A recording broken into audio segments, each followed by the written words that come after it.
anchored on tree trunks. They caught smaller birds with homemade adhesive pads or soverges tied to tree branches and used individual snares called thilies and shotguns for the large number of wild geese moving south from the Balkan Peninsula and Asia Minor toward the big islands like Cyprus and Crete and to North Africa. In many islands and some mainland residential areas, people also raised flocks of pigeons and still do, not only for communications and competitions but also for food. Much of the folk architecture of many Asian islands traditionally includes highly decorative multiple pigeon pens on top of residences. Old Greek cookbooks have various recipes for cooking these delicacies in wine and olive oil, thyme or oregano, or even salting them for year-round consumption, just like fish. Most of the salt was washed off with lemon juice or vinegar before eating. The salt used, of course, was not processed, and it contained the normal amount of magnesium and other minerals of seawater, so it did not affect blood pressure as precipitously as modern, free-running industrial salt. What caused the population of Icaria to dwindle? Domestic and foreign immigration has been a constant drain.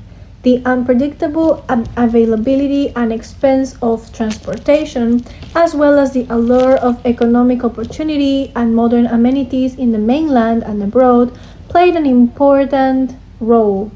Local recreation and social interaction on the island was mostly limited to the numerous communal open-air feasts linked to various religious holidays, when the consumption of sheep and goat meat cooked in public areas and accompanied by the strong local wine was the usual fare, supplemented by game, mostly from flocks of migratory birds.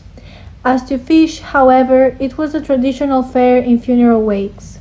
It still is in many parts of Greece. Meat was for festive occasions.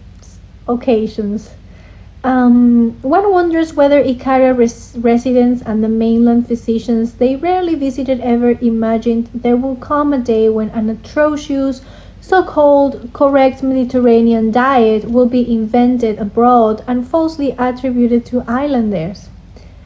As to the documented, predominantly leftist political leanings of the island's residents, they are, to some extent, connected with internal social issues.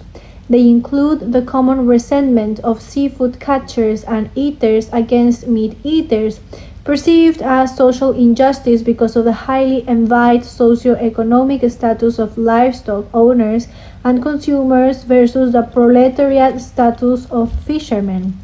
Meat, particularly red meat, was a status symbol, an indication of financial success and prominence. The importance of these perceptions is reflected in centuries-old folk songs and poems, where, for example, a father urges his son not to become a revolutionary and risk losing his chances at the enviable local status of a sheep and goat owner.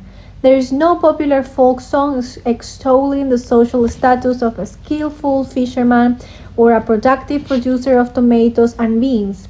It is clear that nutrition based on foods of animal origin was the most desirable one, and those who could afford it were usually the best looking and most envied individuals.